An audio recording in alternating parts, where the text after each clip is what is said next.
Today is the day where we find out who will be the final two teams to join Mexico and Costa Rica in the Under-17 World Cup in India in October. First, it'll be the United States facing Cuba, Cuba and the U.S. facing off, and Group D will come to a close. Not only will we find out who the four teams that will qualify to India will be, we'll also find out who the two finalists will be today. As the United States with the upper hand, of course, after beating Honduras 3-0. Honduras still waiting to see what happens because a loss by the United States to Cuba would put Honduras in the final. But, of course, the United States with the upper hand as they're facing a Cuba that is looking to bounce back after losing 7-1 to Los Catrachos. So it'll be important to see what happens in this match as Cuba as well as the United States with some changes of note, and we will see how that plays out. But for the most part, it's a bit of a match where the United States look to assert themselves and look to be able to come away with the necessary result, aka a victory, to be able to assure themselves of a solid spot in the World Cup, and more importantly, of course, a spot in the final where they will await the result between Costa Rica and Mexico. And that match, a draw, would put Costa Rica in the final based on the fact that Costa Rica have scored more goals than Mexico, one more to be precise. That would be the tiebreaker that would define the second finalist. So we will see as both these squads facing off yet again. This will be the 9th opportunity in which these two teams face off. More importantly, a bit of a milestone today for the United States, as today will be the 80th match for the United States Under-17 in the history of this competition. So with that being said, away we go as both teams getting ready to come on.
So with that in mind, the U.S. looking to get back into the final, as last time they were in it was back in 2011. And they also look to once again be able to assert themselves as far as the top dog in the region, as Cuba, with a couple of changes. Obviously, the most telling one, Omar Perez, not available as he was sent off against Honduras. But coming in will be Roy Lopez. So we'll see how that changes. If it's with a libero, if you will, or you're going to have a back line of 5 for Rufino Sotolongo, as in theory it would look more of a 5-2-3. As we'll see what happens is it's referee Damian Parchment of Jamaica, with Daniel Aker Belize, Alejandro Camarena of Panama, and Juan Gabriel Calderon, who's been getting quite a bit of action in this phase of the tournament, and of course from Costa Rica. The United States, in the meantime, as you see Josh Sargent, second leading goal scorer in the tournament, looking for more. He's already equaled the mark established by Jack McInerney back in 2009 with 5 goals. As you see, the United States with 3 changes. Akil Watts getting the start today.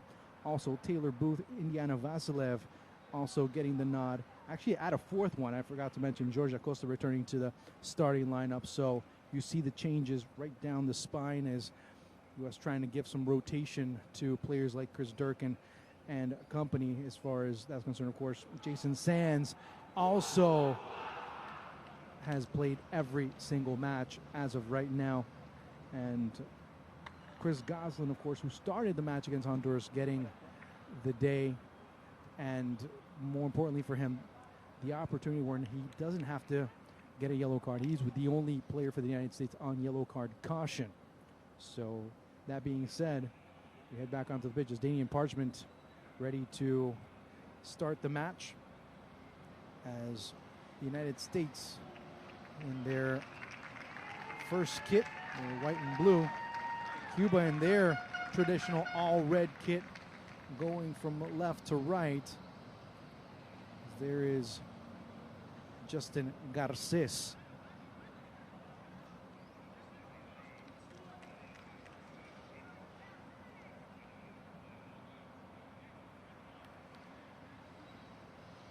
So waiting to get indication is Cuba looking to end this tournament. If they are not able to get the result that they need, they still a win would put them with 3 points, but their goal differential, we'll talk about that a bit more extensively throughout the broadcast. Their goal differential right now pretty significant, so they will have to score and score often, and that will be a very tough task as they're facing one of the 2 best defenses in this tournament. Actually, they played against the 2 toughest defenses, if you include the United States today, in this competition. They also played Costa Rica, which they fell against in the finale of the group stage 3-1. So we'll see what happens in these 90 minutes, and we're 90 minutes away from the group D being settled once and for all, as all the spots, all the distributions will be made in this group. Waiting still what happens with Group E, as both Costa Rica and Mexico have already qualified for the World Cup. Just waiting to see who will be in the final. As the United States again, it's interesting to see the change as Akil Watts going out wide. Going into the middle is Jalen Lindsay. So that's the only real change in personnel. Again, it's Booth as he drifts around quite a bit. Vasquez as Cuba pressing in the middle. But it's Andrew Carlton dropping back, looking for Josh Sargent. Surrounded, but it'll be the United States getting the ball back. It'll be a good opportunity for the U.S. to make things happen. Now, what Cuba are looking to do right now, and it's interesting that we start to see it in the first minute of play, is they're trying to press the middle. They're trying to not give the United States so much room in the middle of the pitch. So it'll depend a lot on the rotation and the movement of the United States midfielders to make a difference there. As it'll be George Acosta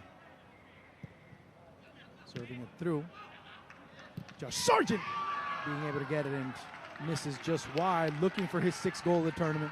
And that's a very dangerous proposition for Cuba, leaving that ball there sitting for Sargent. Just got under it, I mean, millimetrically.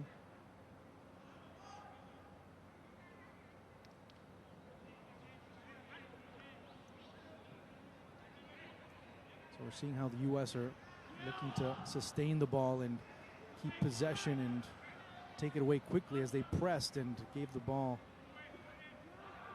their own ownership, if you will. And Cuba is looking to regain it. They've already been able to do so with a throw-in as the ball coming back into the middle. And it's Ibarra.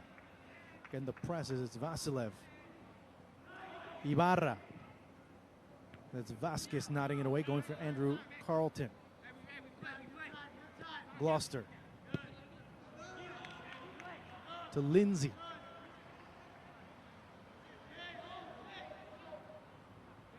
Cuba again, seeing where they engage. For Booth right in the middle as Cuba in the midfield dropping back. It's more of a 4-5-1 as Roy Lopez really anchoring the middle. So you start to see where their interests are. Manuel Cruz out wide as Brian Savigny, the man up top. He'll be the point man to receive all the balls as it goes to Acosta. Booth. Lindsay. Akil Watts.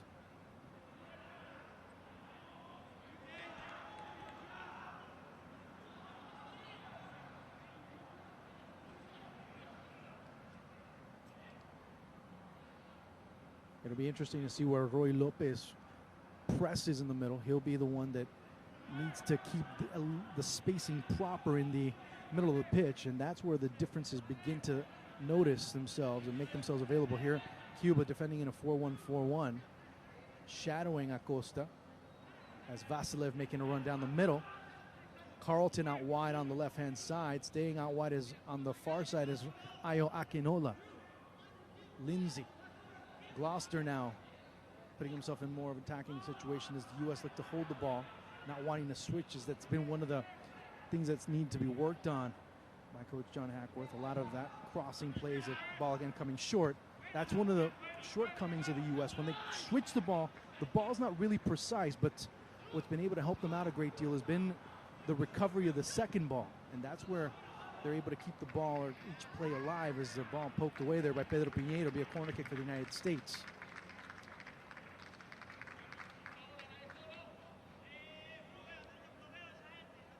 As it'll be Carlton.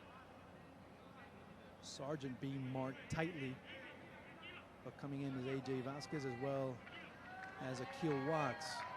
Jalen Lindsay drops back alongside Gloucester. To wait to defend is Carlton. Serve the ball into the area.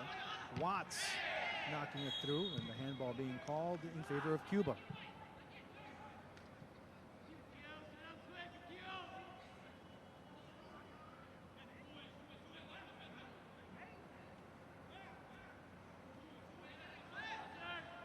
Danny Echeverria, who's just been shellacked the past 2 matches. Cuba have conceded 10 goals in their last 2 matches. Now, what makes that statistic even more significant as another deep ball for the United States. And another ball just going all over the place, but Lindsay. Pressure as Savigny. Garces.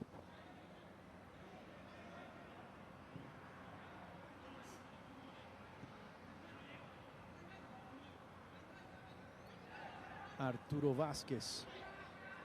Gloucester is Carlton making himself available, but it goes to Taylor Booth.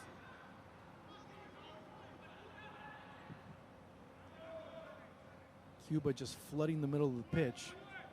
Akinola getting a little bit too close to Sargent. He realizes it, so he shoots out wide. Stays in his position as Gloucester going over to the left. Carlton. As Carlton moves out wide, going into his position was Vasilev. Booth. Out wide is Akil Watts on the far side. Being marked in the middle very tightly was Akinola. And a foul will stop play. It'll be the United States with a free kick opportunity, which they quickly play. Cuba with 3-5 players in the middle. The back line a bit tight as they're trying to avoid any runs from Josh Sargent in the middle, but Acosta making a run from behind. Another cross. Carlton, Sargent, and he gets taken. Oh, that is a sweet spot for the United States. Of the foul being called, and will there be a yellow card? It's Karel Espino, and he will go into the referee's book. Just double checking to make sure it was Espino. Right there, comes in, just takes his plant foot away, and it's Karel Espino. That's at the 7th minute. Karel Espino, and he was one of the 3 players on yellow card caution. So if Cuba were to get to the final, he would not be able to play. So as Sargent, will it be Acosta? Take your pick. Again, not a lot of power here. Just good location. He puts that ball over. It's gonna go. He put that ball over the wall. It's well on its way to the back of the net for sure. Here's Sargent. Saved by Echeverria. Sargent decides to go to his right on that play. Did have everything in his favor to try and curl it over the wall and be able to beat Echeverria, but great positioning by the young Cuban goalkeeper. Sargent again, and Echeverria. There's the goalkeeper that's probably can see right there, the chance trying to go beside the wall or around the wall, but Echeverria being able to punch that ball away. Get into the middle. Vasilev winning, but it's recovered by Pedro Piñeiro. Gloucester. Savigny. All being won there by Carlos Ibarra. Switching it to the other side, it'll be Akil Watts easily nodding it, but getting beaten to the ball is Cuba now, looking a bit more aggressive. Still scoreless here at the 10-minute mark, and just the draw favoring the United States. Just a draw is enough for them to advance to the final, as it's Indiana Vasilev recovering the ball. Akinola switches to the near side with Carlton. Sargent still in the middle. Is Acosta drifting in the middle pitch, but he's being marked by Roy Lopez, trying to take away that outlet in the middle of the pitch, Cuba. Booth, as he sees the line, he calculates where the line, he stays back in there so he can become a very important outlet. Another switch to Akinola, and another pass when the U.S. again, those diagonal passes, those wide passes out, those balls that they try and cross, they're not hitting them quite well. They have been struggling with that particular part of the game. If you want to say struggling, you have to use it in a different context there, but that's been one aspect of their game that has not been spot on. Everything else has been spotless, if you will. Ball being lost there by Molina. Good job by Vasilev. It goes to Sargent, charging through. Again, errant pass by Karel Espino. Taylor Booth.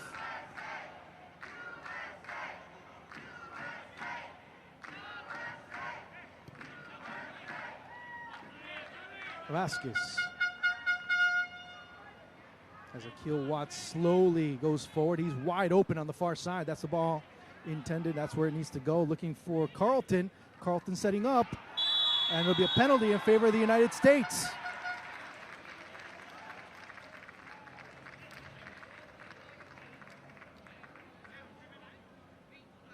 There was some contact there, so not much that can be disputed. You can see right there. Right there, he got caught leaning. Very, very elementary there as Karel Espino ends up getting caught there. He reached out, and in that sector of the pitch, either you do it well or you don't. I mean, if you're not perfect in those types of challenges, you're going to get called. And it'll be Josh Sargent from the penalty spot looking for his 6th goal of the tournament. Will he get it?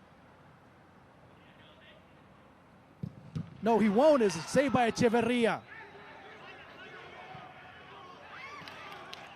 And we're still scoreless after 12 minutes.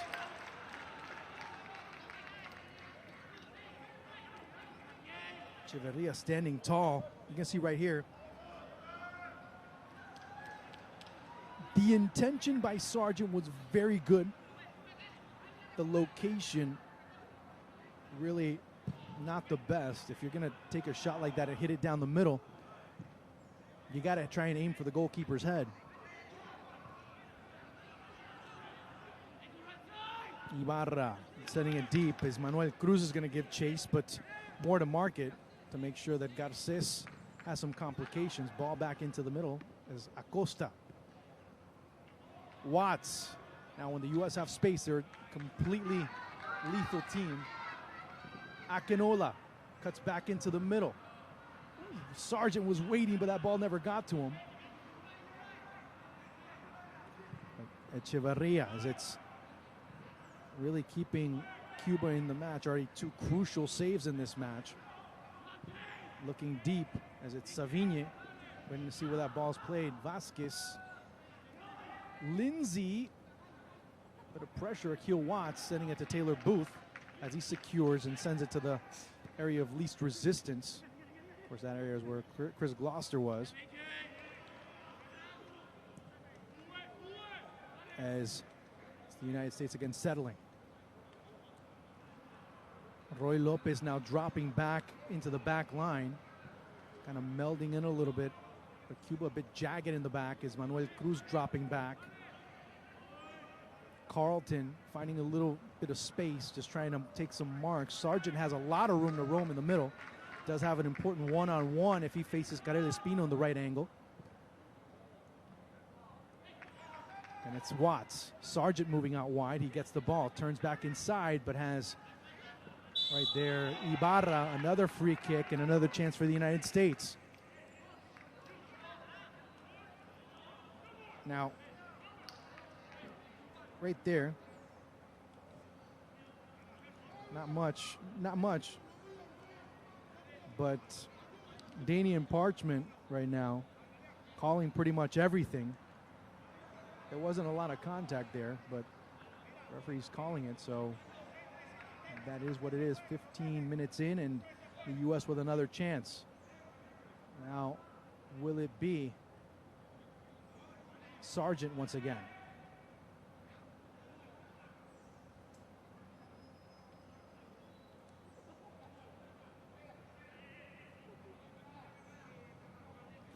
Carlton, Vasilev. If he curls it over, Echeverria is a little bit blocked by the wall. Trying to curl it over, and the U.S. take the lead. Indiana Vasilev 1-0. Very intelligent free kick there. Everyone, company included, I'm raising my hand. I thought that Vasilev would take it to the near post, and intelligently he anticipates that. Let's see if there was a deflection. Just wanted to make sure. As it's in the 16th minute, Vasilev. We'll see if there was a deflection.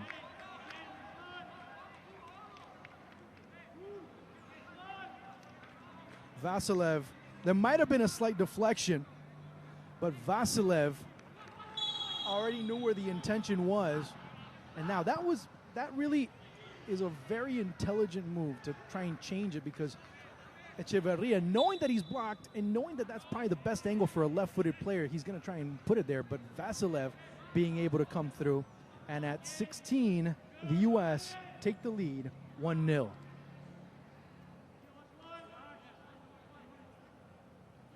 First goal of the tournament for Indiana Vasilev, a young player over at the IMG Academy.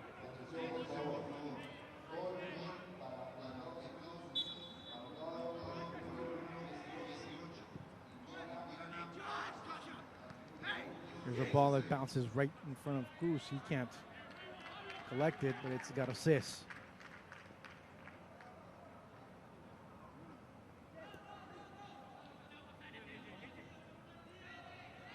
So here we start to see how Cuba react,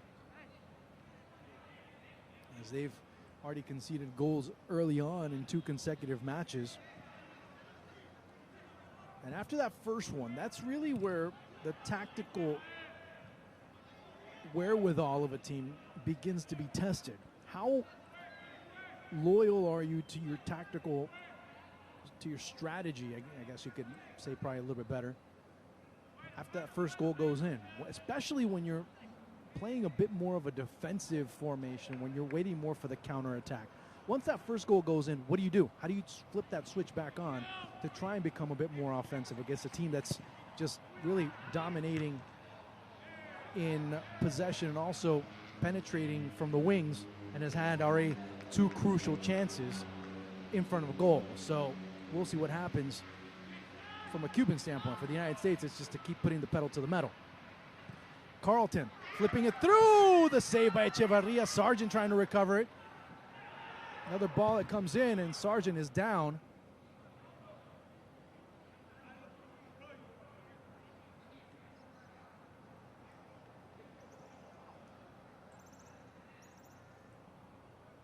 Here's John Ackworth right there,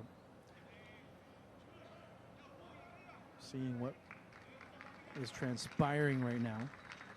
Sargent, he gets knee on knee right there. Looks like, yeah, he's okay. He's a big boy.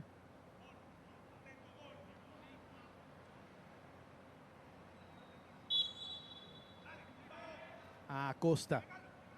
Nice move by Acosta. Flips it through, goes right to Echevarria.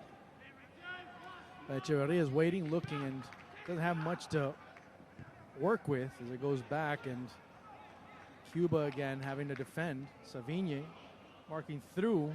Gloucester. Savigne dashing through. Then the chance. Savigne. The chance, and Cuba equalize. The hard work being done there by Brian Savigne at 19. And a bit of a lapse there for the United States.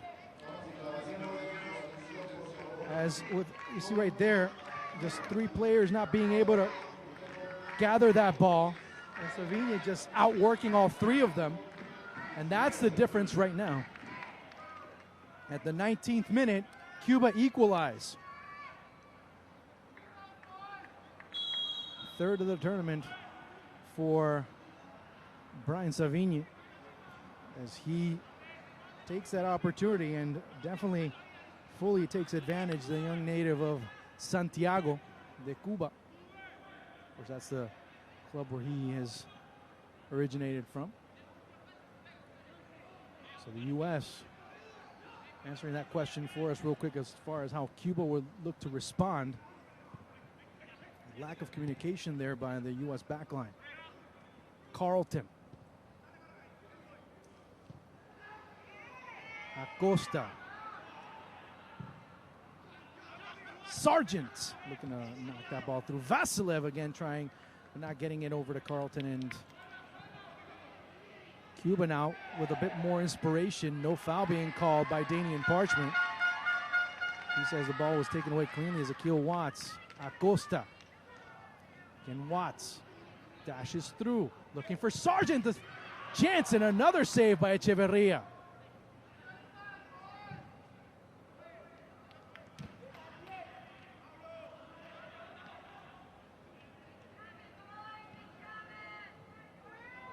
U.S. having all types of trouble here in front of goal, but I mean, they have a player like Echevarria just tends to find his way into the protagonist role in these types of roles that he gets put into.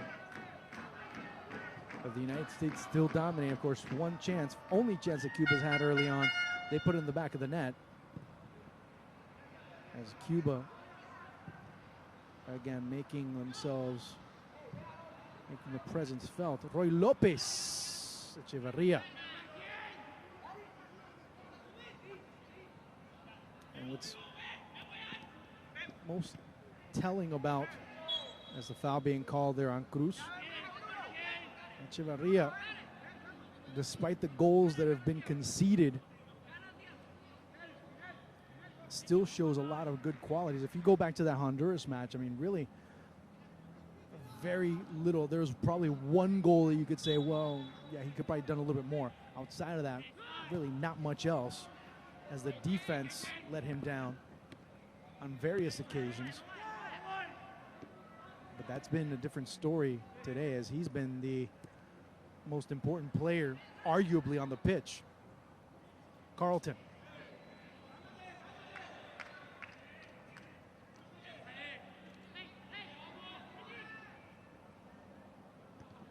Booth.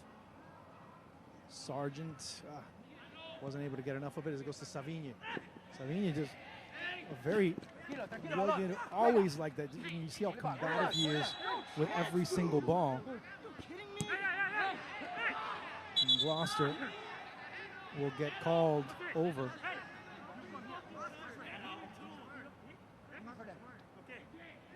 Free kick opportunity coming up for Cuba.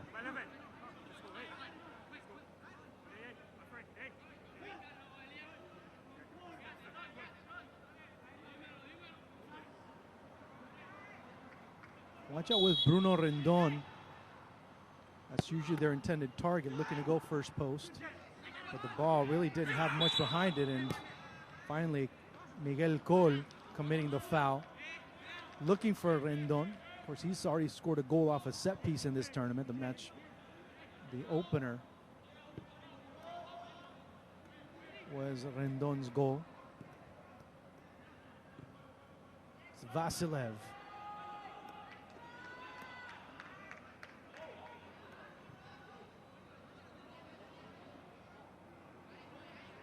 Vasquez.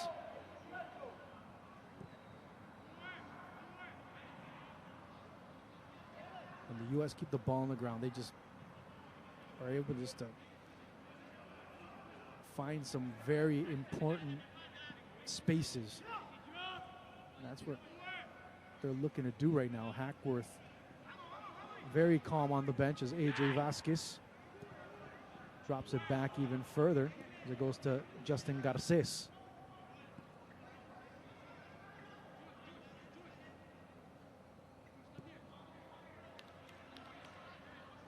John Hackworth asking George Acosta to go a little bit higher. And exactly, that's the reason why. Acosta with the chance from out wide.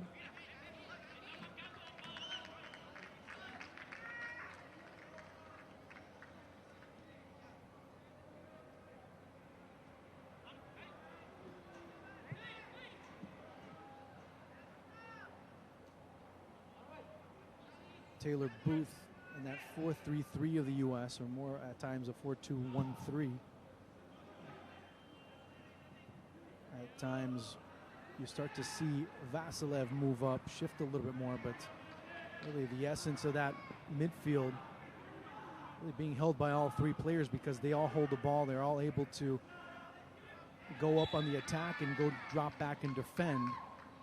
So they understand their roles and they rotate amongst themselves pretty well to really take up as much space as possible and be a very important wheel in the middle of the pitch.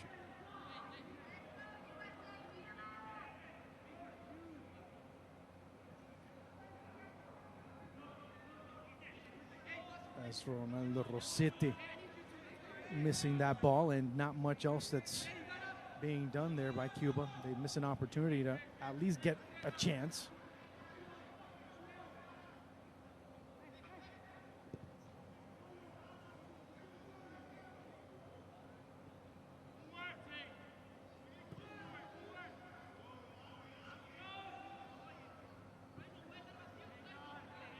Vasquez, as we get into the 26th minute of play.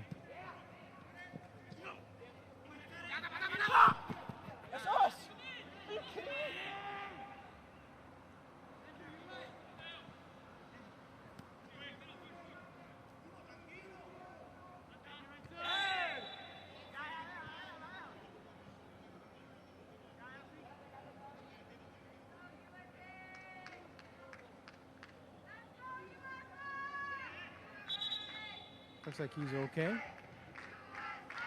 As the fans starting to get a little bit more active in the stands, they start to cheer USA, USA. Fans, of course, they've been very supportive of the young U.S. squad.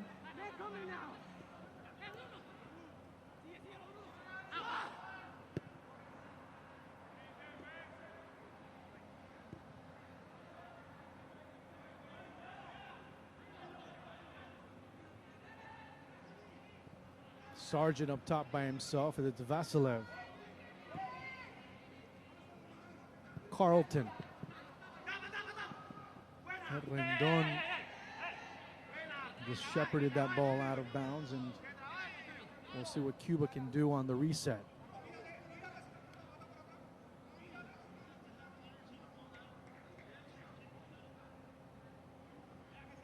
The U.S. now trying at times being forced to use their perimeter to use that ball and just start knocking it back and forth to different areas of the pitch, and then haven't seen as many of those long passes, and I think John Hackworth was well aware as it's Rossetti. Gets around Akil Watts. Vasquez well positioned, plays the ball out very comfortably, very well poised to Andrew Carlton. As Carlton looking to send the ball way over, good chance. Nice pass there by Carlton as it goes to Ayo Akinola. Oh, the ball by Sargent just missing by inches. Wasn't the best hit ball, but it was still flirting with going into the back of the net. But what a great pass there by Andrew Carlton. As Sargent just trying to put that ball to the far post. Comes awfully close. We're still level at 1.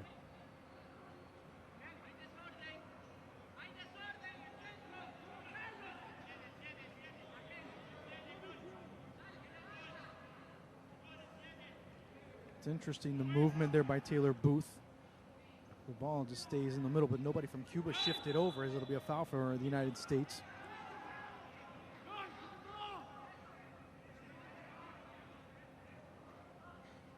It'd be interesting to notice whenever Taylor Booth has to go out wide, who shifts in and takes his position in the middle of the pitch. At times, Booth comes out wide, and there's really no one marking that middle area. Acosta, of course, wants to play a little bit up higher. Vasilev joining him at times, but staying wide is, that's one of the reasons why as soon as they lose the ball, he goes out wide to press a bit more. But when Booth goes out wide, this is not one of the cases, more when the ball's in the run of play, as we saw in the last sequence. He comes in and there's a lot of space for Cuba to be able to go and counterattack a little bit more. It's Vasquez. Sargent.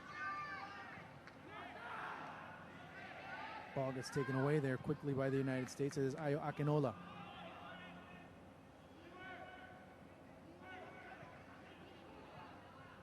Akinola. Sargent in the middle. Carlton has the ball go over his head. Now Cuba on the counter.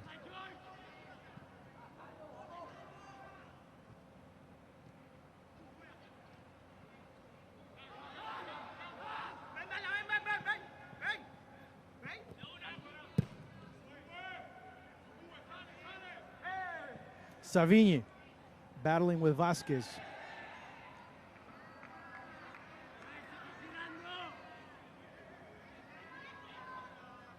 As Danian Parchment just says, play on, but he's still down. Savigny, the captain.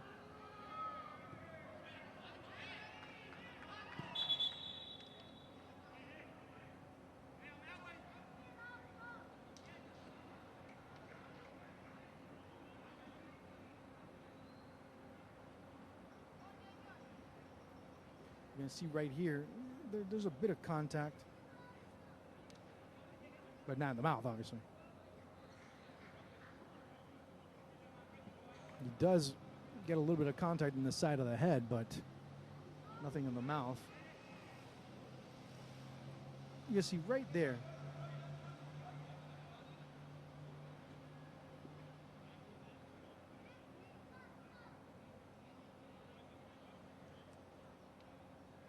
So the U.S. right now finding a Cuban side that's putting up some good resistance. But still the United States being able to dictate terms of the match. Now, the Cubans looking and depending solely on the counterpunch, the counterattack. Whenever the U.S. push forward, at times you start to see players maybe push forward a little too far, and then you have a bit of space in between the midfield and the back line, where you can start to really look to counter a bit more. But Cuba's players are so dropped back at times that there really isn't that one player that can cause problems. Breaking out, sending the ball over to Brian Savigny.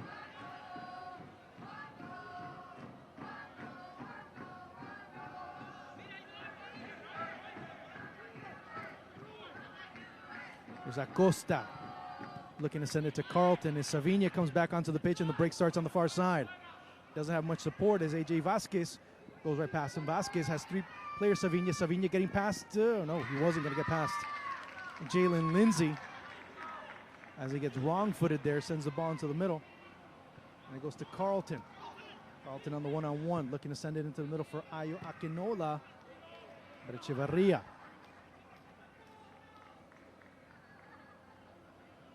Now, start looking and observing a bit where the U.S. are going and how Cuba start marking, because one thing that began to establish itself as Ibarra, referee takes a few seconds to make the call, but finally does.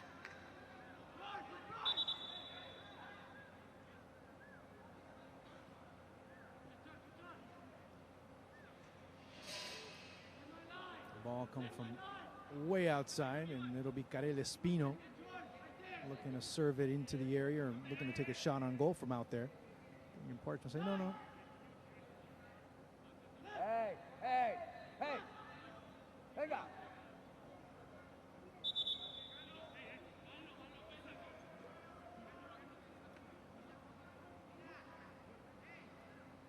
Three players up top for Cuba, as Roy Lopez in the vicinity.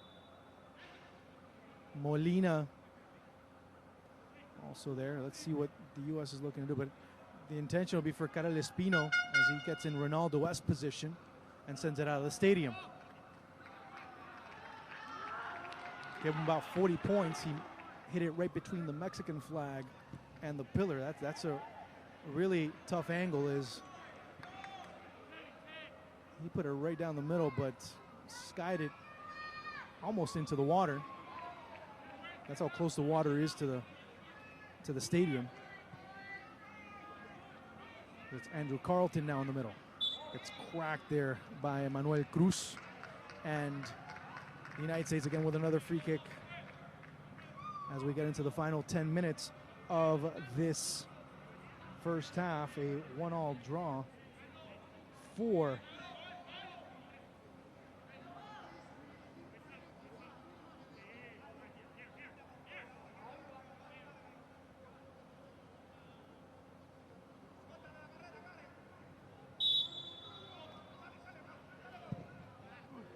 right to Echeverria. Again, he's been the goalkeeper in this tournament that I've really been impressed with, as Vasquez putting his body in front and controlling things. It's Acosta. And Cuba there on that play, not really pressing as a unit. You saw a bit of a lag there between midfielders. The ball again out wide for Akil Watts. Again, you start to see all the diagonal passes for the United States. I repeat that, is Akinola! Own goal will be recorded there. It's 2-1 for the United States in the 37th minute. It's a second own goal of the tournament for Miguel Col. The ball comes through and tough break is Col. Again, I mean, that right there is Akinola. Own golazo by Miguel Col. Many thought it was Sargent, but it's going to be Miguel Col getting the own goal at 37.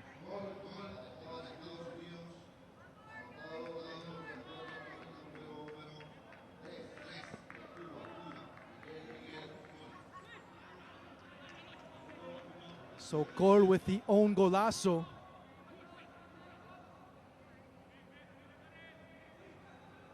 No, I'm making a bit of light of it, but it was one of those strikes that if he tries it 150 times, he'll end up missing it 150 times. This was just happening to be the 151st. So the U.S. back on top.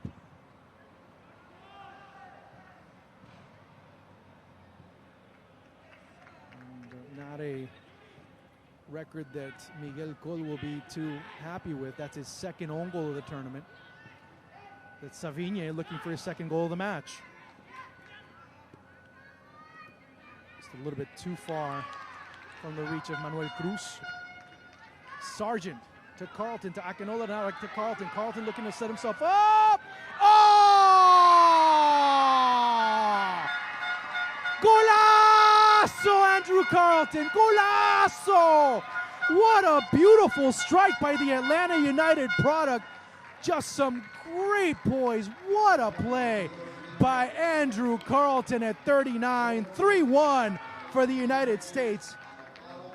Nothing, absolutely nothing that could be done by Dani Echeverria.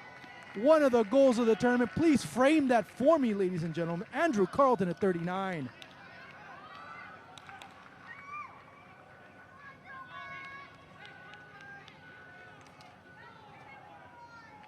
But give credit to Carlton on several fronts. He's the one that starts to play. Sargent, Akinola back to Carlton. He continues the run. He sets himself up, has enough patience and enough poise, enough potential there to say, you know what, I have some room. I'm going to set myself up. The goalkeeper's out over his head. Chalk that one up for goal of the tournament, or a candidate for it at least. What a play by Andrew Carlton. 3-1 for the U.S.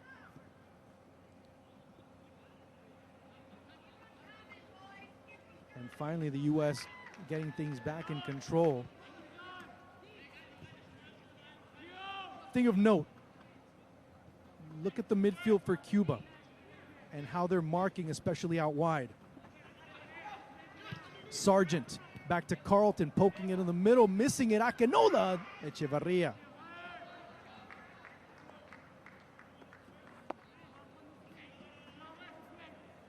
Look at the midfield for Cuba and how they're marking in the middle and how now the U.S. are being able to find the spaces much better.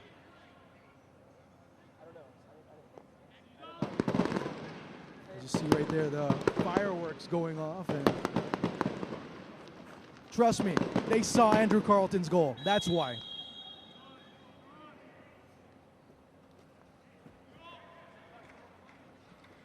You start looking at players like Molina, more the middle, and that's where that play developed. They're starting to stand still a little bit more, and that's where the United States are attacking. And when they start getting direct and changing speeds a little bit more, that's where you start to see the difference. As Molina giving chase, but also dropping back a lot more is Manuel Cruz. Ibarra dropping back a bit more as Cole coming through, and things start to unhinge a little bit more for Cuba. As the midfield getting very jagged, and there's lots of space, especially on the left-hand side of the United States attack, as it's Carlton. That's not the best place to have all that lag, especially when you have a player like Carlton being able to get that ball and doing whatever he wants at this stage of the match. As we get into the final 3 minutes of the first half, the United States with a comfortable 3-1 lead. Of course, the lone goal for Cuba came in the 19th minute, courtesy of Brian Savigne.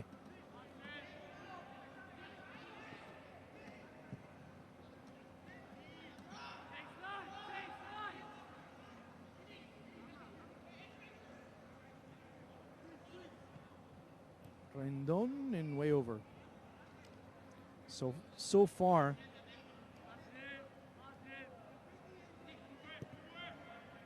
we start to see a team really, when they keep the ball on the ground, they're just so dynamic. They're very quick and very enjoyable to watch, this United States team. When they start putting the ball up in the air, when they start looking for the deep ball, that's when they lose that edge a bit at times. It's when they keep the ball on the ground, that's where you start to see a team that makes a huge difference on defenses and causes a great deal of pressure. Booth. We head into the final 2.5 minutes of this first half. So Cuba now 13 goals in 3 matches. And honestly, I don't know if you can blame Dani Echeverria for any of the 3 today. Maybe one against Honduras, and then after that, that's another story. It's Vasilev looking for his brace. Akinola! Echeverria again.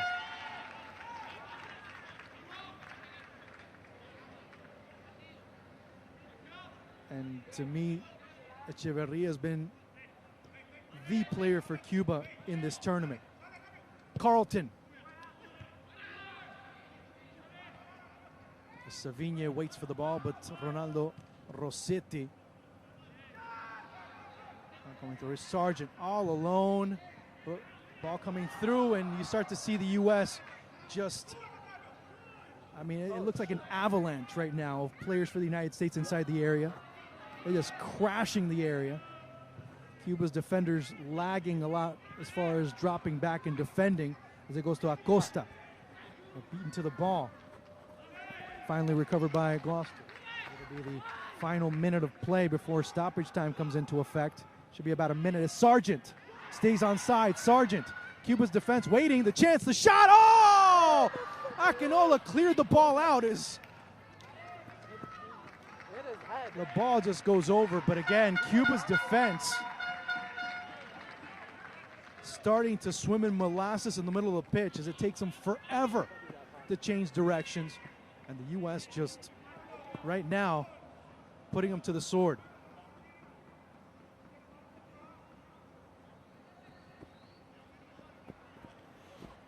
As Akinola, they're trying to push that ball in.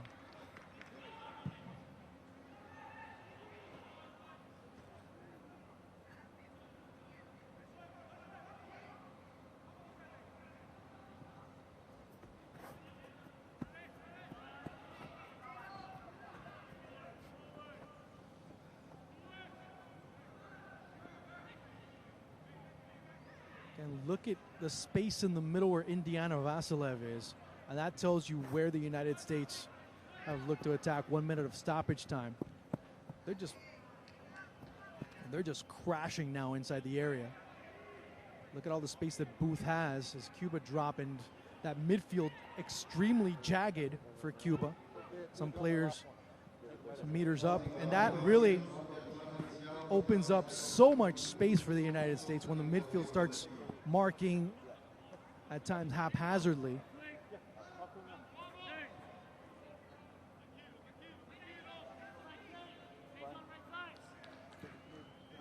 Ibarra now also running into the back line. Gloucester going out wide as Carlton.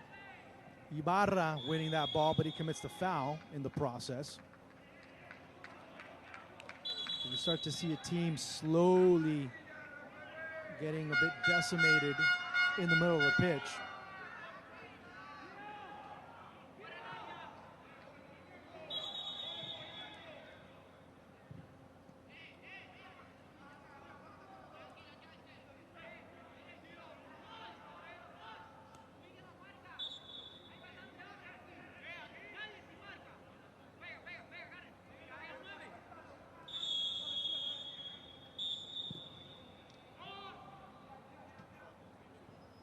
There's only one whistle given, a bit of confusion.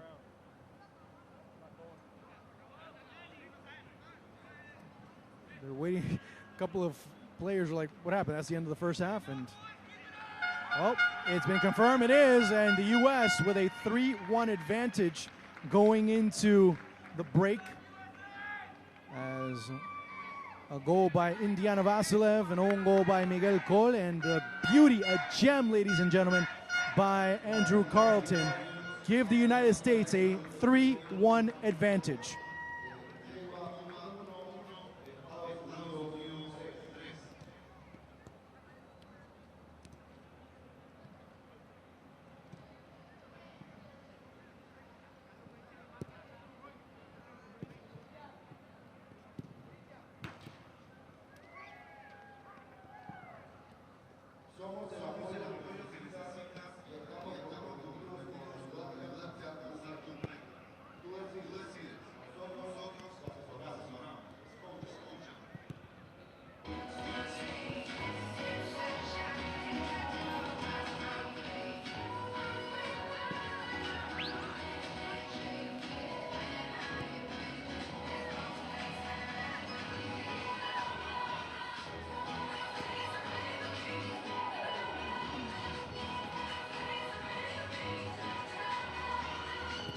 Sometimes the stats tell a very harsh truth. As Cuba, a lot of goose eggs there. As, yeah, they looked very well executed early on, but as soon as the goals started coming in, the problems began to emerge once again.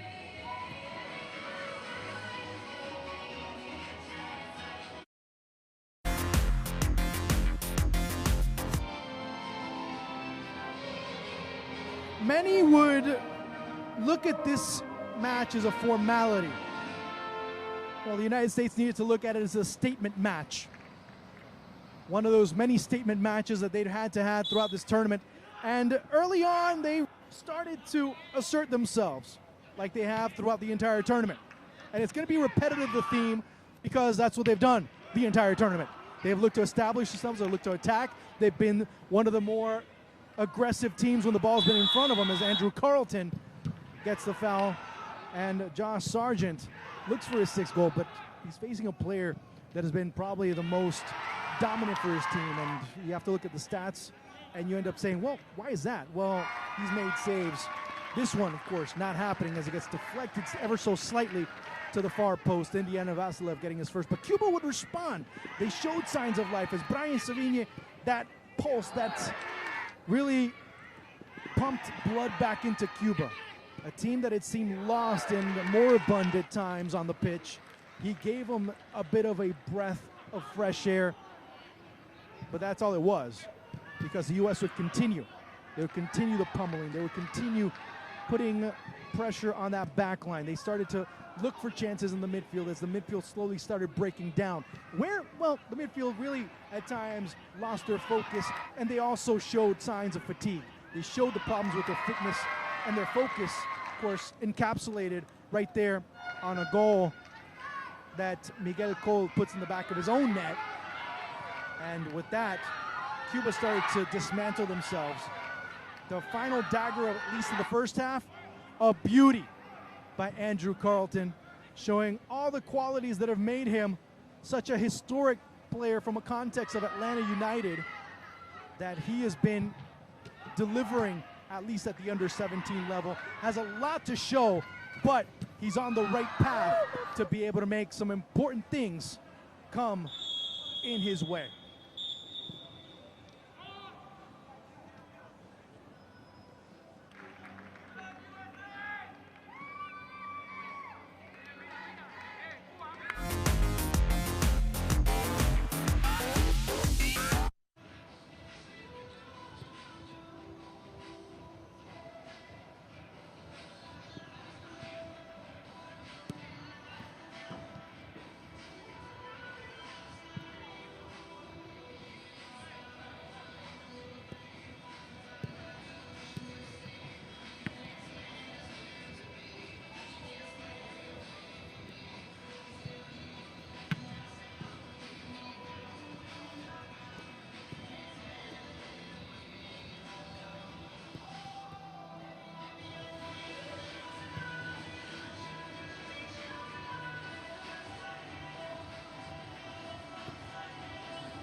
getting ready for the second half here at the Maracanã is the United States up 3-1 over Cuba. And of course, that first half ended with fireworks, literally and figuratively, as Andrew Carleton at 39 with one of the goals of the tournament. If not, you can start looking at the goal of the tournament. But of course, that will be something that will be left for everyone to discuss. That's the beauty of football that makes things so interesting, as this team, this United States team, again showing how impressive they've been able to be in this tournament. They right now, and unless Mexico or Costa Rica show otherwise, you'd have to look at this United States team as the best team in this tournament. That's pretty much what you can say as far as this team is concerned. So they continue that trend. They continue that good run of form, as George Acosta there talking it up with Danian Parchment, the referee from Jamaica.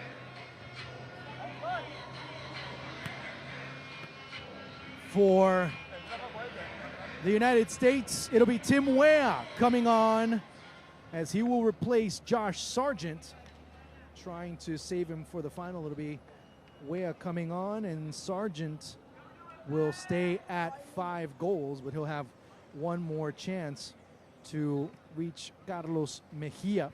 Also coming on for the United States, it will be Zion Jones, scored in the group finale, as the United States was able to defeat El Salvador 1-0. Also coming on for Cuba, it will be Christian Turca. And coming on, Zion Jones will replace Andrew Carleton.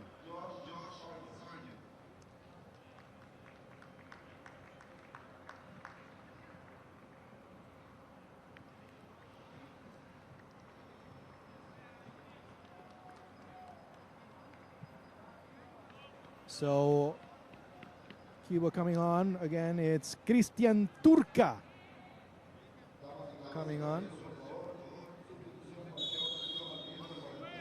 and it looks like it's just Turca and Karel Espino in the middle, a little bit further up. Another defender coming in is Brian Savigne. Cuba again looking to go on the attack, looking to end this half strong.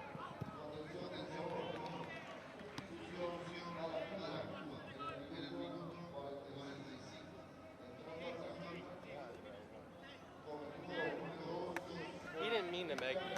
I let it go through my leg.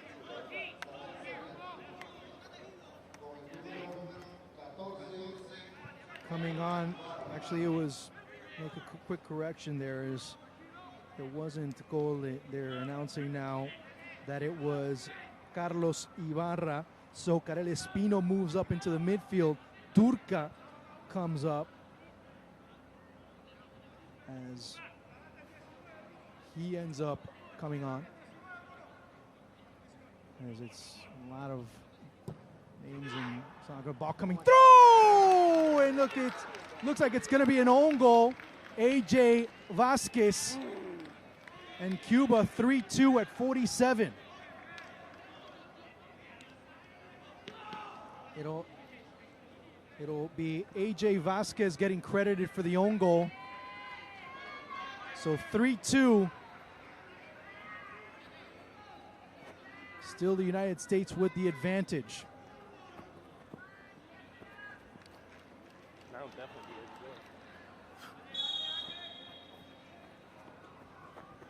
It'll be Ayo Akinola.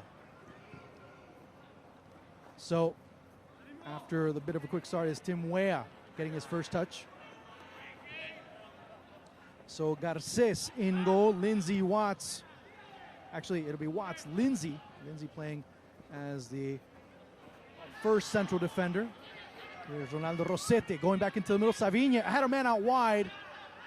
Too late now, but it still goes in that direction. Cleared away by Gloucester. And dropping back is Zion Jones.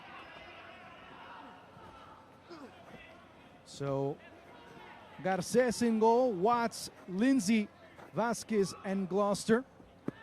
Booth, Vasilev, Acosta, Akinola, Zion Jones out wide on the left, and on the near side, it's Tim Weah.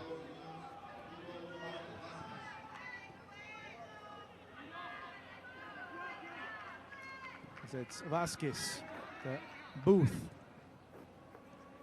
Cuba with a bit of a reprieve there after the way that first half ended for him. Watts hurtling over two defenders. Here's Acosta. Looking to set that ball. Weah! And a great finish by Zion Jones at 49 to answer right back. His second of the tournament. Zion Jones, but again, great pass by Tim Weah, and an even better finish by Zion Jones.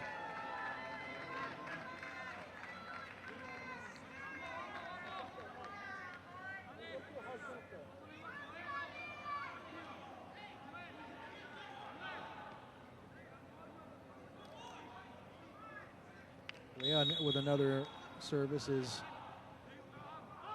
Raul Gutierrez walking across. Well, saw Dennis Teclose nearby. And Cuba, after getting that bit of a reprieve, well, back to square one compared to what they were. See where they were at the beginning of the second half, as it's Akinola, Acosta, and he was the one that started the play as he filtered through the middle and found Weah on the near side. And Weah, of course, connected with Zion Jones on the other end.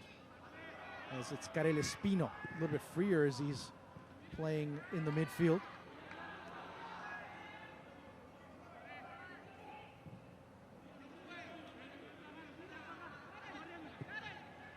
And Weah.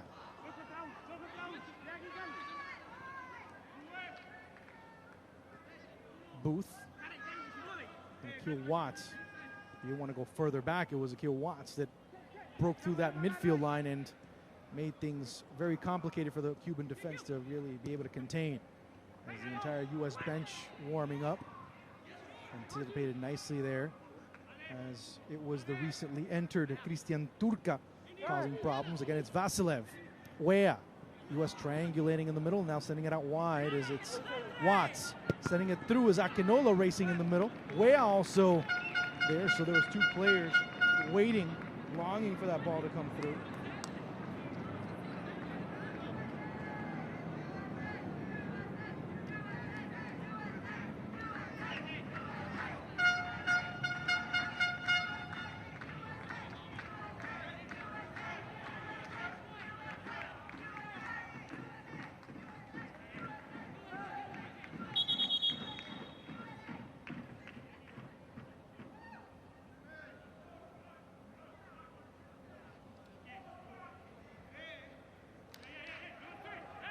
Cuba again defending a bit more, and Danian Parchment saying no more. Acosta. Vasilev loses control, but it's Weah crashing through, but Cuba again stopping themselves as it's Rendon who moves up into the midfield, at least temporarily. The foul being committed there by Ayo Akinola. It'll be Cuba's ball. But interesting to see. I mean, a pretty fairly high scoring affair.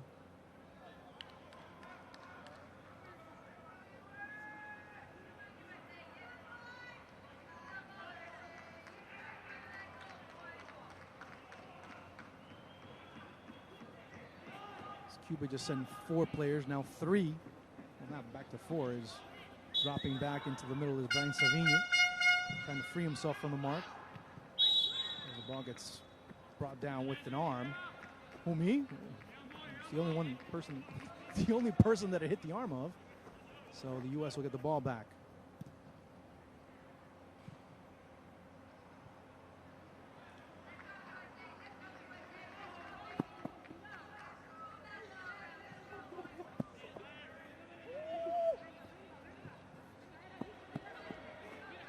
Wea dashes through, but the ball gets collected by Cole.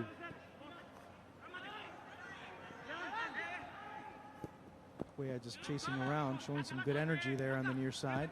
Just gets away from Acosta, but he's able to recover there on the back track. Acosta to Akinola as the U.S. trying to defuse the situation, but give the ball to Rosete, looking for the foul, not going to get it as it goes out wide to Wea. Seeing what happens here with the U.S. is it's Wea. Wea looking to go into the middle, but goes all the way back to Taylor Booth. Ball gets deflected.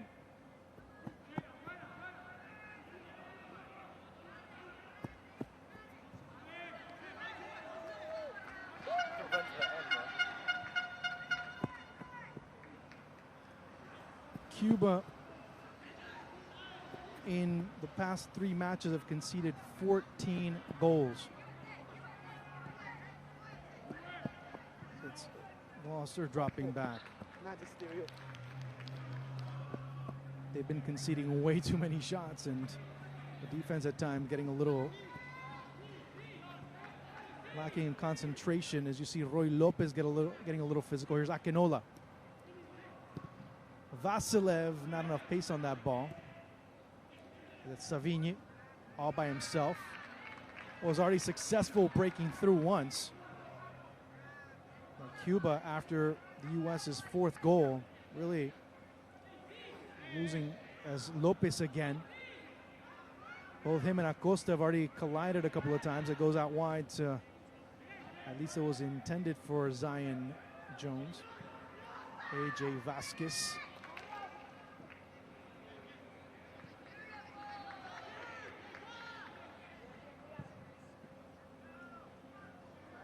Jones dashes through.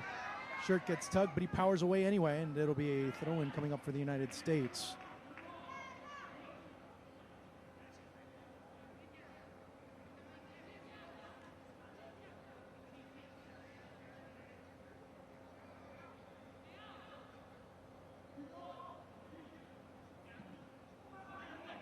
Akinola as Wea waits top of the 18. Another cross deflected as it's Roy Lopez. Acosta. Akil Watts. As the U.S. looking for goal number 5. Wea. Acosta near Wea as Vasilev looking in the direction of Zion Jones.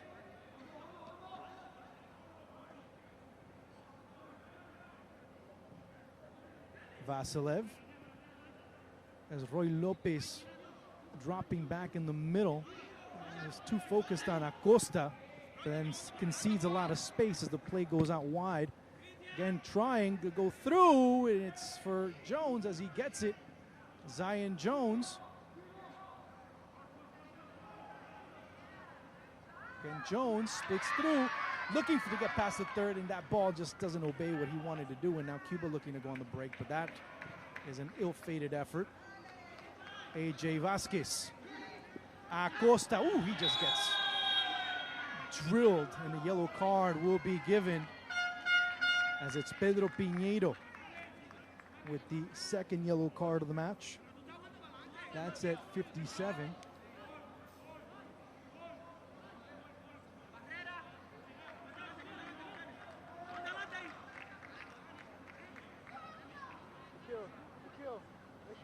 As it'll be Acosta setting up that ball. U.S. already scored. Vasilev, of course, in the neighborhood, scored from the opposite side of the pitch. So from an inverted perspective, you see Vasilev with another chance from a very similar angle.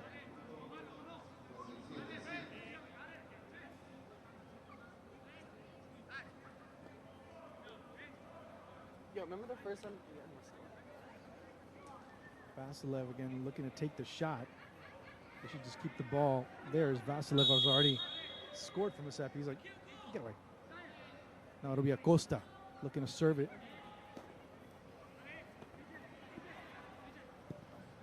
Coming through with Vasquez hitting it over. As the Swallows starting to come here at the Maracanã.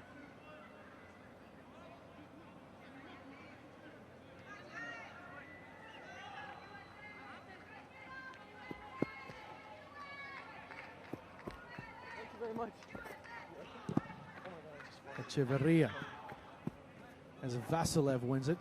Wea decompressing the situation and solving it and cleaning up the mess there was finally Watts, as the U.S. will play out of the back.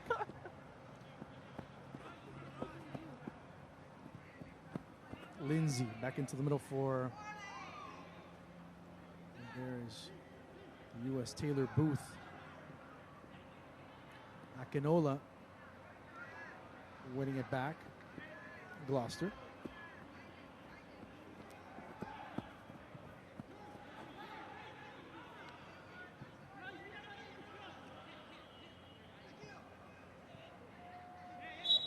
And it goes out of bounds as we start to see a bit more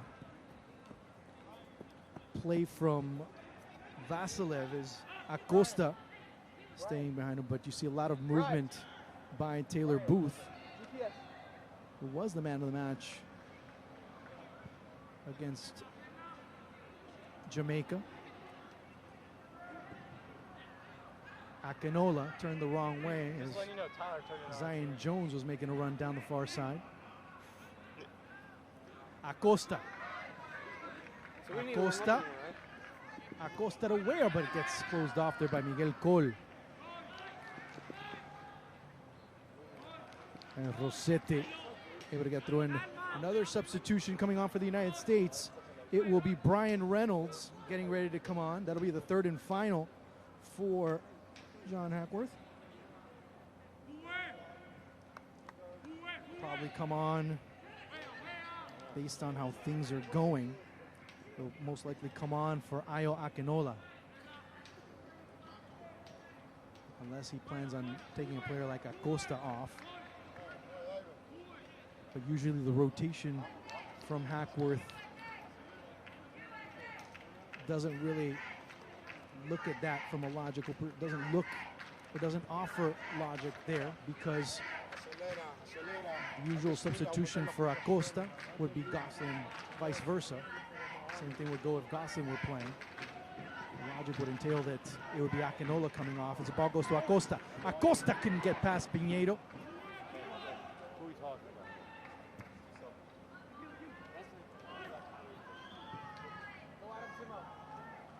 Wea. Acosta. Serving it through. Gets past Wea, and again it's Rendon as he's playing more central now.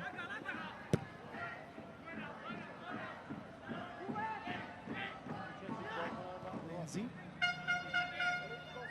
So the two central defenders for the United States in this tournament. It'll be two central defenders scoring own goals in this tournament. Lindsay, of course, scored the third in the victory over Mexico, 4-3. Got things closer, but by that time, that match was already academic. It was already a formality. And we're getting very close to seeing the prospect of a rematch, as it'll be Ayo Akinola coming off. And that's at 62.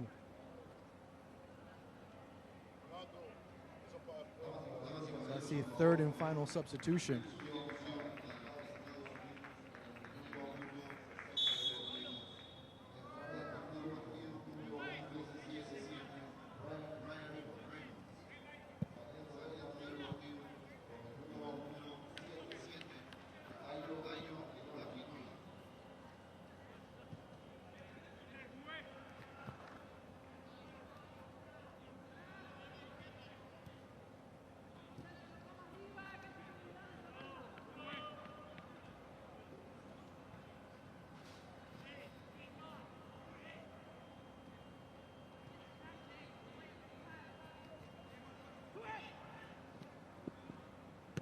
Reynolds sending it anywhere. It'll be a goal kick. If it seemed like it was deflected, yes, it'll be a goal kick for Cuba.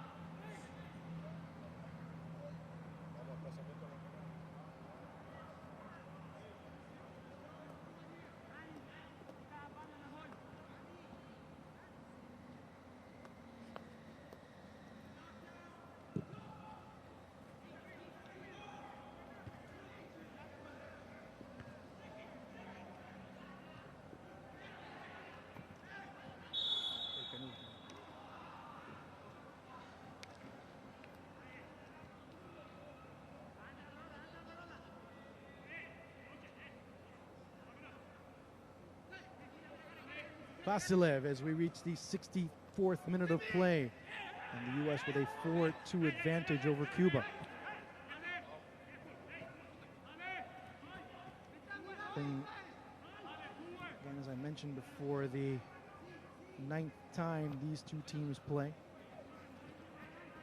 As I mentioned also for the U.S., this is the 80th match at the under-17 level.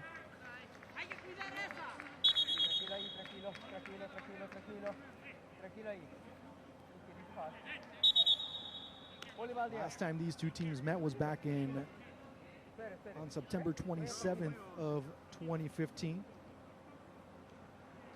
It was a 5-0 victory for the United States.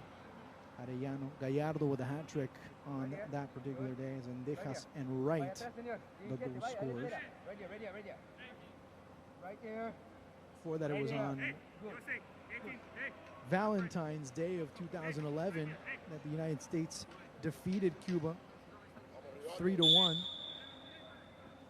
Coroma, Oliver, and Stevie Rodriguez is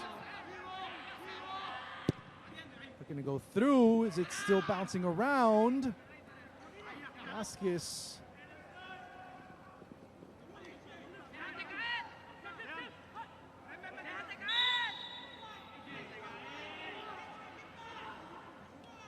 For Stevie Vasquez,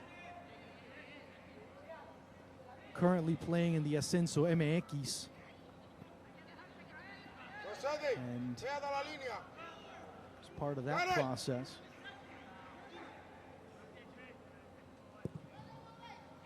of course, the most common result was that of 5-0. That will happen on 2 occasions for the United States. There was a 1 draw, 7 wins and 1 draw for the United States in this series. As it'll be a free kick coming up for Cuba. Savigne saying, no, give me the ball, I'm taking it. As a substitution will be made for Cuba, as it'll be Gianmarco Rodriguez coming on for Roy Lopez. So that's the third, and actually that's the second substitution, I should say. Jumping the gun there.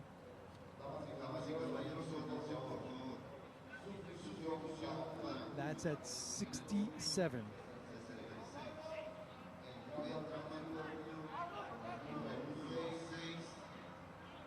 So with this result, now Honduras officially qualifying for the World Cup. Shot from out wide and just kept rising.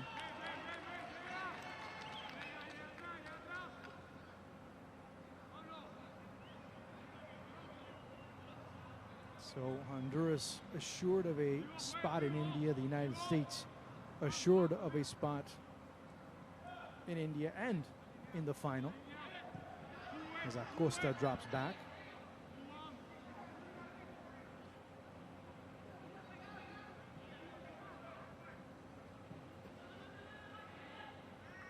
Zion Jones. Final will be played at the Rommel Fernandez on Sunday. So the United States, will, based on this result, will be the team as it's Gloucester running through. And they will await the winner or the team that comes out on top. Remember, a draw puts Costa Rica through. That match will be highly contested.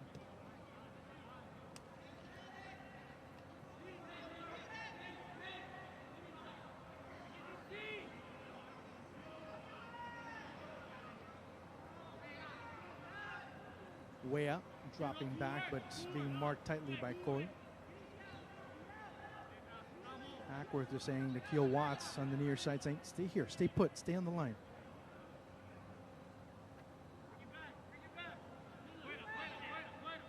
Meanwhile, on the far side, Gloucester also waiting, but also Zion Jones a few feet ahead of him. Reynolds. And Echeverria.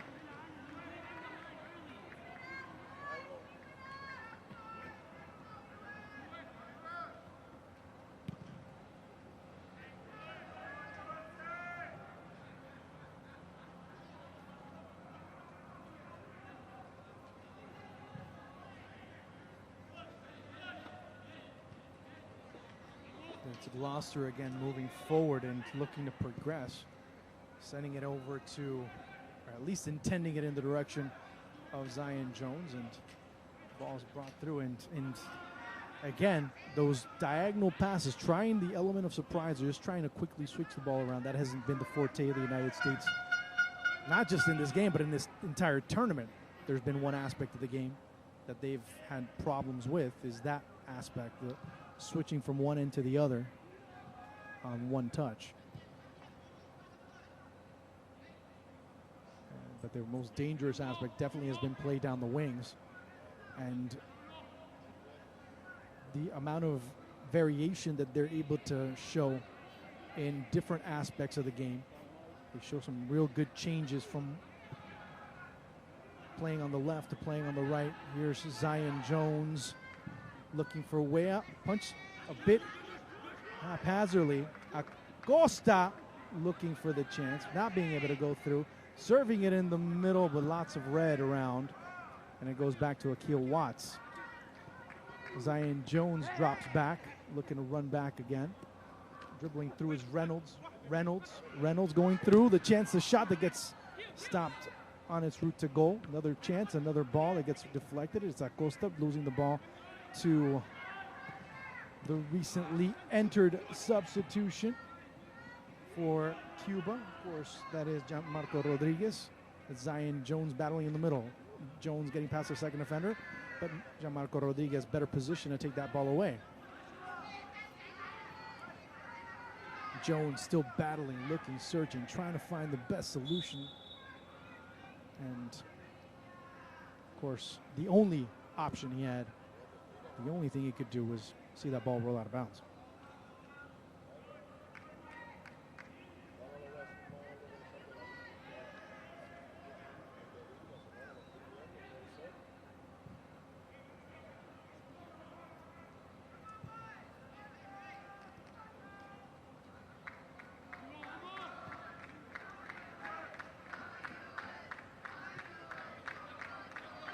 And the United States with possession, and they've been able to hold and move and touch and go. Reynolds dashes through, but Akil Watts, ball comes through and just kept floating wide. Thought Echeverria got a piece of it, but of course the first assistant, Daniel Aki of Belize, says otherwise.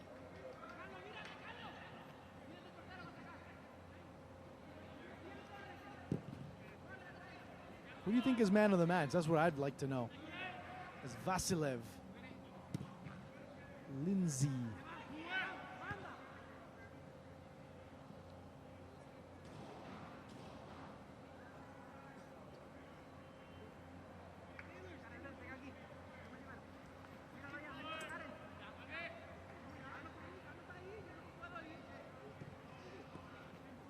And it's Vasilev.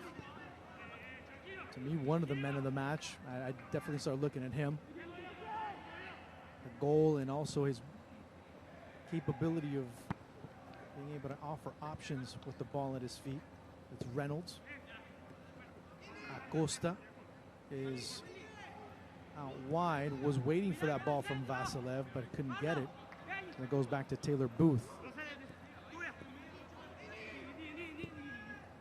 Here comes Acosta, going to Zion Jones.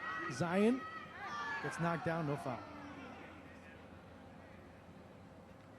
But that seemed very similar to the penalty that was called in the first half on the opposite side, but, well, this stage, neither here nor there.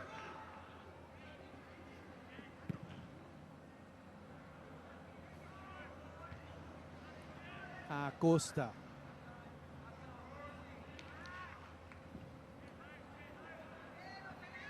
Goes over the head of Tim Weah. Pinheiro.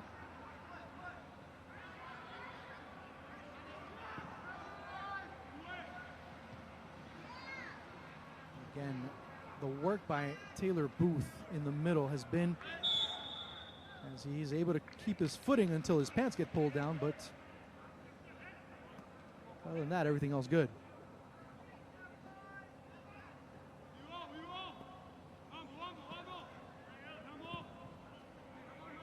The positioning in the middle for Cuba is you have a 4-1-3-2. Molina directing traffic in the middle of the pitch as the United States looking to converge. It's Reynolds, who hasn't really found a way to be stopped. At least the Cubans haven't found a way to stop him. It goes back to Booth. He's found himself to be an outlet in every sector of the pitch. The run being made by Reynolds. So it goes out wide to Akil Watts as he wins the second ball. Watts slides through. Weah looking for Acosta, but getting there first was Gianmarco Rodriguez. And Cuba not being able to get there as Pinheiro still down here on the pitch. And looking for some time to tie his shoe at least is the left back for Cuba. Pinheiro, one of the multiple players from La Habana Football Club.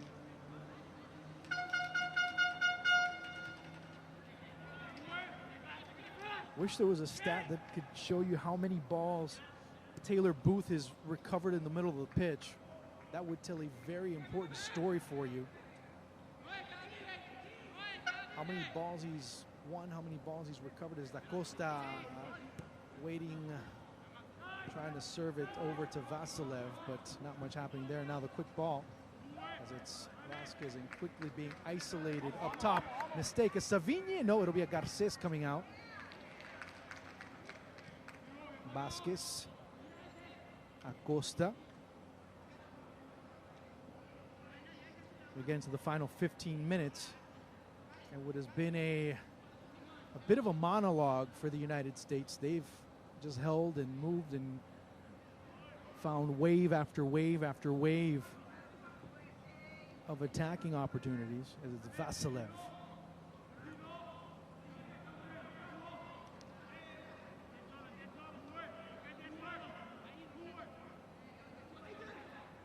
Costa. Another deep ball that's won by the opposition against the United States. Now looking for Zion Jones. Ball just didn't have enough pace. It looked like it was deflected at the last minute.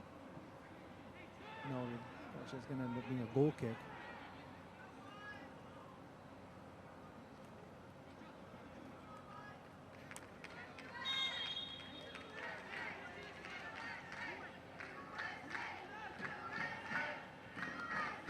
U.S. continue to see time being their ally.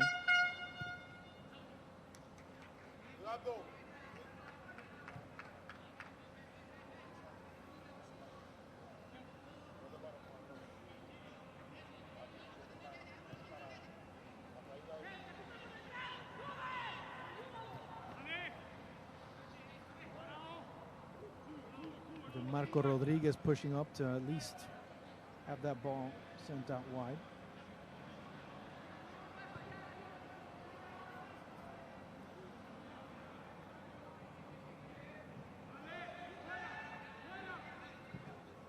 for Cuba, of course, never having beaten the United States and winning only one of their last 13 matches. Of course, that was a streak, or at least that particular match was in this tournament. 2-1 win against Canada. And that result eliminated the Canadians from competition. Again, Vasilev. I'd start looking at him as one of the men of the match. And Andrew Carlton was absolutely unstoppable. Created a penalty and scored a tremendous goal. And Vasilev, throughout the entire match, has been extremely effective. He too scored a goal, so if that puts a player in consideration, then so be it. As Weah getting that ball, recovering it, dropping it back to Acosta.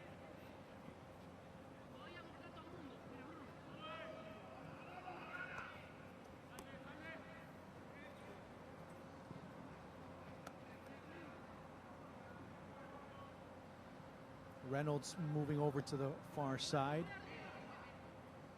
And you start to see a bit more with the U.S. with short passing, trying to stretch out the defense a little bit more as it's Weah waiting for it. Reynolds recovering. Weah out into the sea.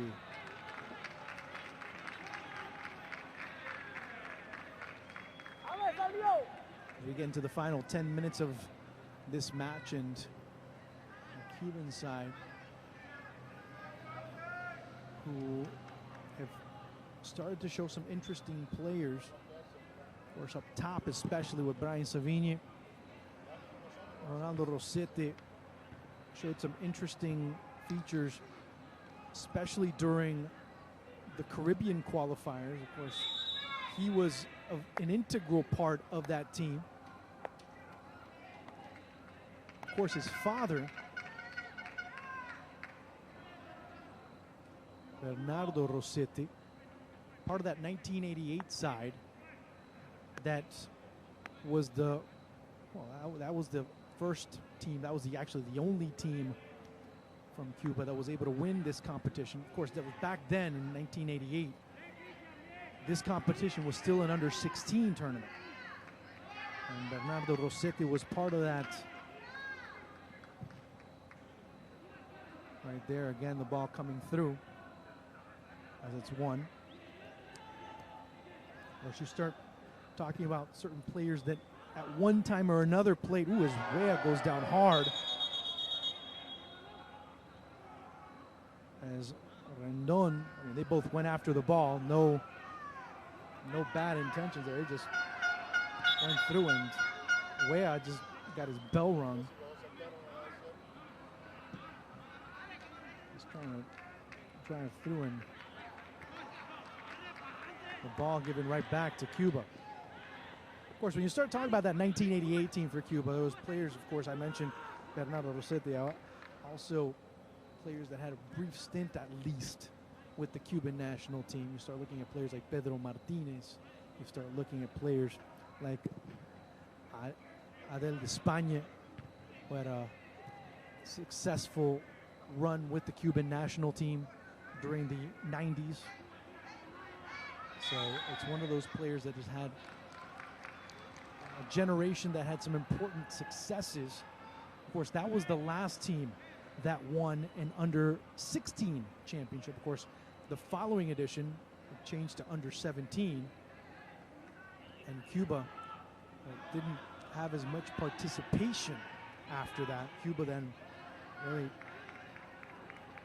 at times, would participate in the under-17 championships at least every other edition, but they remained one of the stalwarts in Caribbean football, and that's been the major difference. As the United States close to accomplishing their mission as Zion Jones gets fouled. Final 8 minutes plus stoppage time.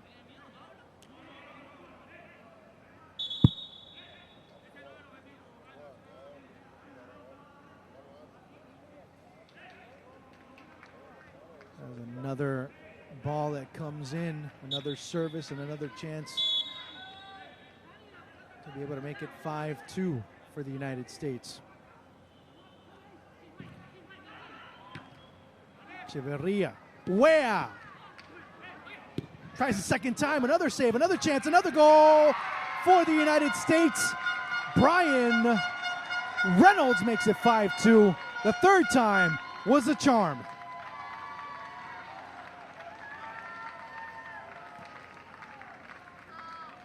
So Reynolds at 83, 84 officially. After the ball, two chances by Wea, but Reynolds able to get that ball through, his first of the tournament, and the United States even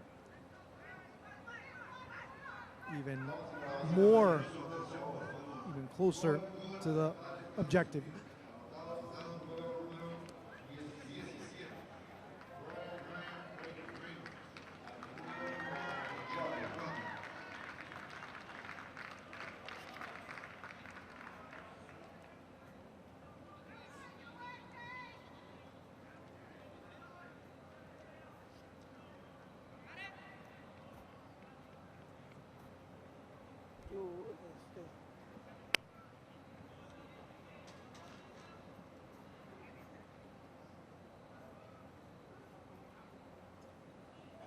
So the United States, for a second consecutive encounter against Cuba, have scored 5 goals on them.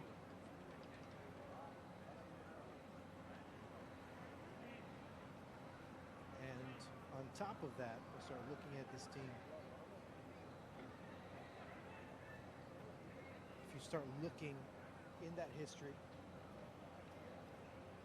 3 out of the last 4 times that the United States and Cuba have faced off, well, the United States has scored 5 on the Cubans.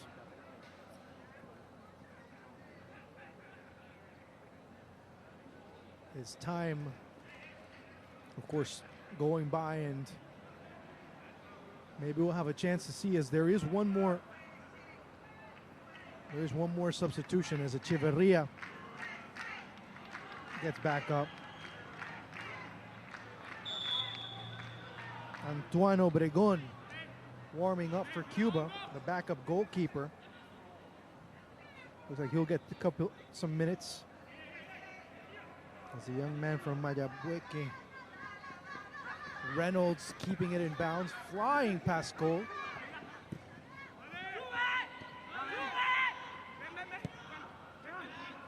Cuba now, I guess, a bit more energetic, a bit more frenetic, looking for Savigne, but anticipated nicely there by AJ Vasquez. So the United States will be at the Rommel Fernandez on Sunday. Of course, they'll sit back and watch the second match between Mexico and Costa Rica, as both of those teams, as I mentioned prior, they both have qualified for the Under-17 World Cup after Mexico defeated Panama 1-0. Watts. Costa Rica returning, and the great job that was done by Brian Camacho. We'll see if Brian Camacho will also be at the Under-20 World Cup in a couple of weeks' time. Brian was part of Marcelo Herrera's coaching staff at the Under-20s. Should be. But Camacho and from Heredia doing a great job. It's Wea trying to collect it. Wea keeping it alive. Wea! 6-2 for the United States. Wea at 88. That's his second of the tournament.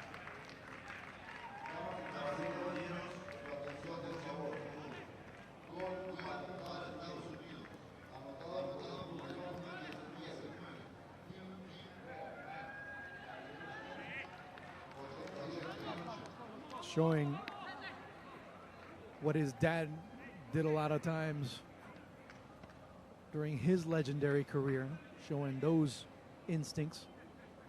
Tim Weah.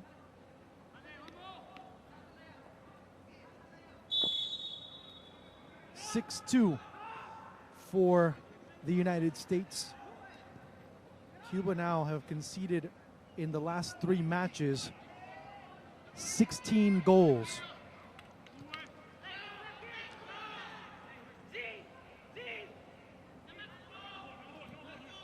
Savinha.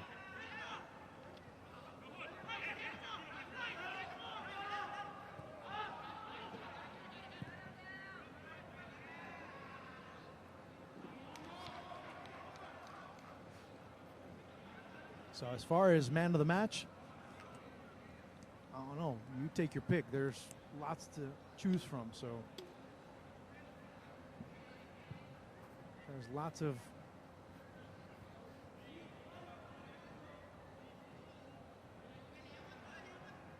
I really like the work that Taylor Booth has done today. Vasilev, of course, as well. Carlton had a tremendous first half.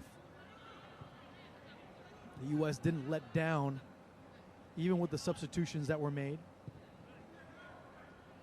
So it's a very tough choice. But again,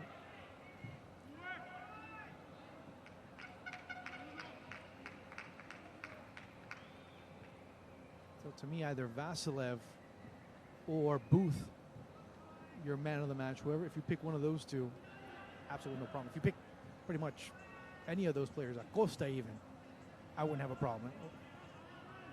As from my end, there would be absolutely no argument.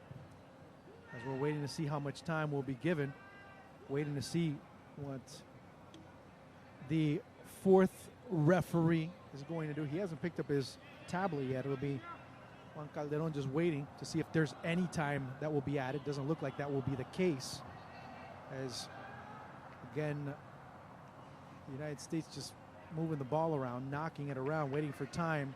As 1 minute of stoppage time.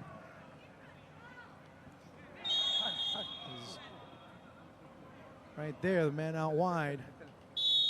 Iron Lion, Zion Jones gets the last touch, as he was one of the players that scored the 6 goals for the United States. Another solid performance.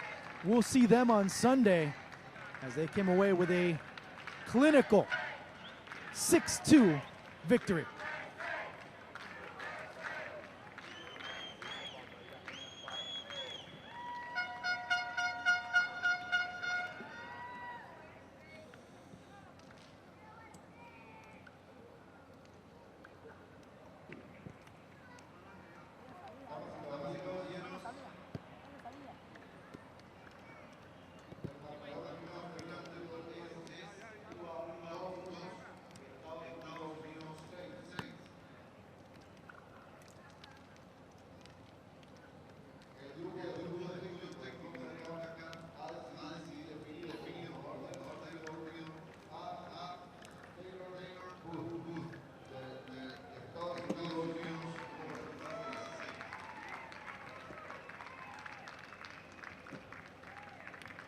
Concacaf agradece el apoyo de los patrocinadores oficiales del torneo: Scotiabank, Allstate, Nike, Hertz y Malta. En nombre de Concacaf, agradecemos su asistencia al partido.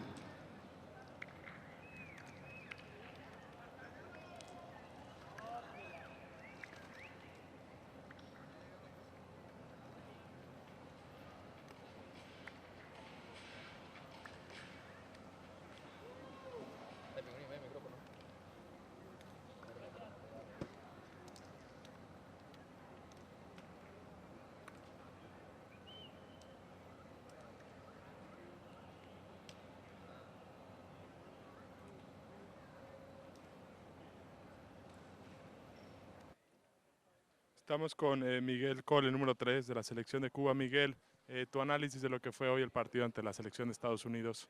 Bueno, el partido de hoy sabíamos que iba a ser un partido difícil y íbamos a enfrentar una selección de primer nivel como es el fútbol de Concacaf. El partido fue fluyendo poco a poco, se dieron errores que no se podían permitir en el partido, pero bueno, se dieron, así Dios lo quiso. Entonces solamente tenemos de levantar la cabeza. Este partido ya ganamos experiencia, sabemos que es enfrentarnos a un ataque rápido y supimos aguantar por momentos y tenemos que seguir trabajando en base a eso. El día de hoy finaliza la participación de Cuba en lo que es este premundial sub-17. ¿Qué cosas positivas les deja haber avanzado a la segunda fase y haber enfrentado a selecciones como la de Estados Unidos? Bueno, esto nos deja claro en nuestro perfil futbolístico de que nosotros hemos levantado, logramos estar entre los 6 grandes del campeonato, que logramos levantar nuestras banderas junto a las demás y sí le demostramos de que a Cuba no se le juega caminando, que a Cuba tienen que sudar para poder ganarle y entonces así lo dimos a demostrar y poco a poco vamos a seguir mejorando y le prometo al público de que Cuba en cada campeonato, en cada torneo va a seguir mejorando su nivel. Muchas gracias. Gracias a usted. Gracias. De nada.